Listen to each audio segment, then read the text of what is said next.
HUT సంస్థ ద్వారా ఇక్కడ యువతను ఉగ్రవాదం వైపు మళ్లించే ప్రయత్నం చేస్తున్నప్పటికీ దీన్ని ఇక్కడ హైదరాబాద్ తెలంగాణ ప్రభుత్వం కానీ పోలీసులు కానీ గుర్తించకపోవడం అనేది కొంత ఆశ్చర్యంతో పాటు అనుమానాలను కూడా రేకెత్తిస్తుంది అని చెప్పొచ్చు. అయితే ఇక్కడ ప్రధాన నిందితుడిగా మనం మాట్లాడుతున్న పేరు మహమ్మద్ సలీం అలియాస్ సౌరభ్ రాజ్.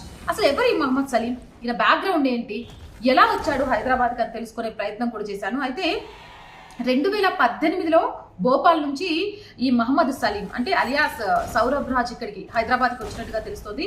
ఒక వ్యాపారవేత్త సిఫారసు మేరకు మజ్లీస్ అధినేత అసదుద్దీన్ ఓవైసీ నిర్వహిస్తున్న డెక్కన్ మెడికల్ కళాశాలలో ఉద్యోగం చేస్తూ గోల్కొండలో ఆయన భార్యతో పాటు 6 పిల్లలతో నివాసం ఉంటున్నారు. అంటే ఒక మెడికల్ కాలేజ్కి సంబంధించి హెచ్ఓడీలను లేకపోతే అక్కడికి సంబంధించి కొంతమంది డీన్లను కొంతమంది అధ్యాపకులను తీసుకునే సమయంలో ఎలాంటి వాళ్ళ మీద నిఘా పెడతారు, వాళ్ళ దగ్గర నుంచి ఎలాంటి డాక్యుమెంట్ కలెక్ట్ చేస్తారు, అసలు వాళ్ళు